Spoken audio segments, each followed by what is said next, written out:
انسحاب الزمالك من مباراة السوبر المصري. الحقيقة احنا بقالنا كتير جدا في وجع الدماغ والمشكلة دي، وانا شايف انها مشكلة تافهة، مشكلة عبيطة، وصنعت من لا شيء، صنعت من لا شيء. ولكن لو هتيجي تتكلم معايا وتقول لي يا محمود يا عايد، هو مين الغلطان في الموضوع ده؟ الاهلي ولا الزمالك؟ الزمالك ولا كهربا؟ ولا الاهلي والزمالك وكهربا؟ فاحنا ليه حاطين دماغنا في زون ان الزمالك والاهلي وكهربا ممكن واحد فيهم الغلطان او اتنين فيهم الغلطانين؟ بس ما اتكلمناش عن ان صنع المشكله. يعني مين اللي صنع المشكله؟ لجنه الانضباط واتحاد الكوره، هما الاتنين. الازمه بدات من مباراه القمه اللي انتهت بفوز الاهلي 3-0. كهربا سجل، وبعد المباراه راح احتفل مع جمهوره واساء لبعض، او مش لبعض، يعني اساء لنادي الزمالك وجمهور الزمالك. فاحنا لو هنيجي نتكلم كهربا غلط ولا ما غلطش، لا هو غلط. غلط. كهربا يتعاقب ولا ما يتعاقبش؟ يتعاقب لانه غلط. ولكن سؤال، هل بعد المباراة لجنة الانضباط طلعت قرار بوقف كهربا وعقابه ب1,000,000 جنيه؟ لا.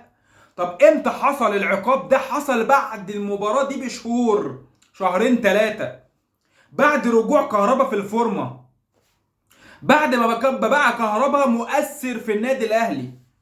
فهي دي النقطة. وكمان عقاب كهربا لوحده، فانت المفروض بتحاسب على المشاريب كلها. فلو هنيجي لمباراة زي كده، كهربا وشيكابالا يتعاقبوا. واحد يقول لي شيكابالا ليه يا معلم؟ هو انت متزملك؟ هو انت عاوز تلزق اي حاجة؟ يا عم هو انا عشان زملكاوي فلازم اقعد اجمل؟ ايوه شيكابالا غلط قبل المباراه وكلنا عارفين وشفنا، نزل سخن. واحد يقول لي يا عم ده بيسخن، ده مش عارف بطل تلكيك وبطل كلام فارغ. كهربا شيكابالا نازل راح نص ملعب الاهلي، وهو اصلا كان احتياطي في الماتش ده وما لعبش كمان، او لعب في الاخر مش فاكر، بس هو ما كانش ليه دور يعني.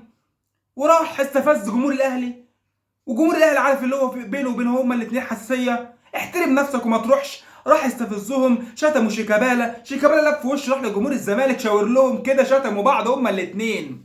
فبدا التعصب والاستفزاز من قبل بدايه المباراه بسبب شيكابالا. فبعد المباراه ما انتهت خالص، كهربا غنى مع جمهور الاهلي، شاور اساءه. غلط، بس عاقب الاتنين مع بعض. عاقبهم بعد المباراة على طول في الحامي وانت سخن. ولكن بعد ما الموضوع ينام وكلنا ننام والاهلي يصعد وياخد كاس ومش عارف يكسبه، وبعد ده كله جاي دلوقتي تروح معاقب كهربا.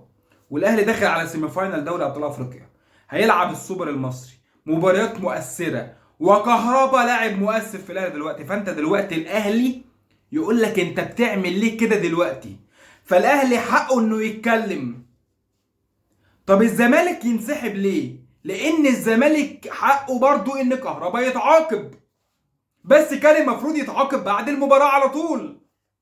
ولكن طلعت العقاب قبل مباراة السوبر بشوية، فخلاص يا معلم انت طلعت العقاب، فكده كهربا مش هيبقى موجود في مباراة السوبر. فالاهلي احتج، وده حق الاهلي، بيحمي على لعيبته وده صح. بس احتجاج الاهلي انه هينسحب من السوبر، فلجنه الانضباط رجعت في كلامها. فالزمالك بقى، انت بترجع في كلامك؟ طب انا مش هلعب السوبر، وريني. فهنا بقى الموضوع موضوع مين مؤثر اكتر، الاهلي ولا الزمالك؟ فلجنه الانضباط واتحاد الكوره عادي، يعني بتتعامل مع الزمالك للاسف اللي هو ايه، عادي تلعب ما تلعبش مش مهم براحتك. انما الاهلي لا، لازم يلعب، الاهلي هيبقى موجود، هنعمل له اللي هو عاوزه. لان هنا اداره بتشتغل، وبعيد عن الشغل اداره قادره تحافظ على لاعيبتها وقادره تحافظ على المنظومه بتاعتها. لكن انت كمرتضى منصور بعيد عن موقفك. هو موقفك صح، انا كزملكاوي مبسوط، ما تلعبش السوبر يا معلم، ما تلعبش، انا بقول لك اهو. بس انت برضو هترجع في كلامك، وده اللي انا بشك فيه، ان انت هترجع في كلامك تقول انا هلعب عادي.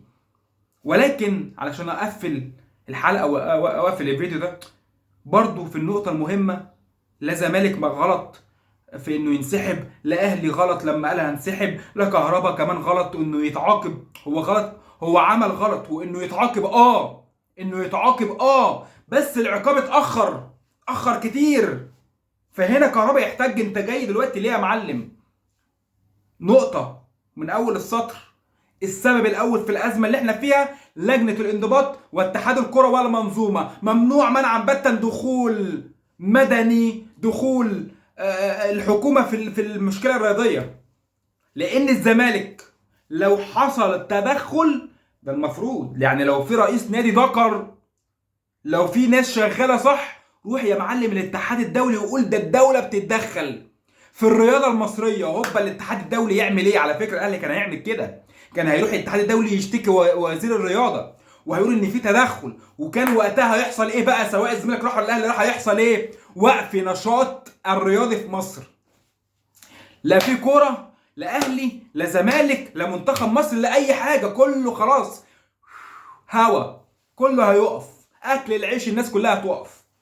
خلاص تدخل دولي وبتاع، ده في ازمه، وحل الاداره، حل اتحاد الكره وكل الكلام ده. ولكن امتى يحصل ده؟ لما الزمالك يروح يشتكي يبقى معاه اثبات، الاهلي يروح يشتكي يبقى معاه اثبات، والاثنين معاه اثباتات. بس الاثنين هيعملوا كده او ممكن يعملوا كده؟ لا، هو بس بيبقى تهديد، برمي حته كده مع طرف المعلقه اللي انا ههددك، بس مش هعمل كده لان ده بيضر بسمعه مصر والرياضه المصريه، ودي حاجه وحشه بره علينا. ان يقول لك الكره في مصر وقفت بسبب تدخل حكومي، فهنا بقى ايه؟ احنا نراجع الدنيا فيها ايه في مصر اللي بيحصل فيها. ده في شكوك، ده مش عارف في تدخل، كلام كتير هيتفتح. فهم مش عاوزين يفتحوا الحنفيه دي، بس كل واحد بيرمي على طرف المعلقه حاجه، اللي هو هنزلك نقطه من الحنفيه، حابب تقول نفتح الحنفيه هنفتح، وتخرب على كله بقى. فالموضوع هيخرب على كله بقى، لا اهلي يلعب افريقيا ولا كاس العالم للانديه ولا الزمالك يلعب، ولا خلاص خلصت ونقفل بقى وكل الناس تخسر فلوسها. فدي هتبقى ازمه كبيره، وده مش هيحصل لان اهلي وزمالك مرتضى او كابتن محمود الخطيب ايا كان مين اللي هيبقوا موجودين، مستحيل اي حد فيهم يروح ويضر الرياضه في مصر والدوله المصريه. كفايه عظمه لحد كده، واستنوا حلقات كتير. سلام.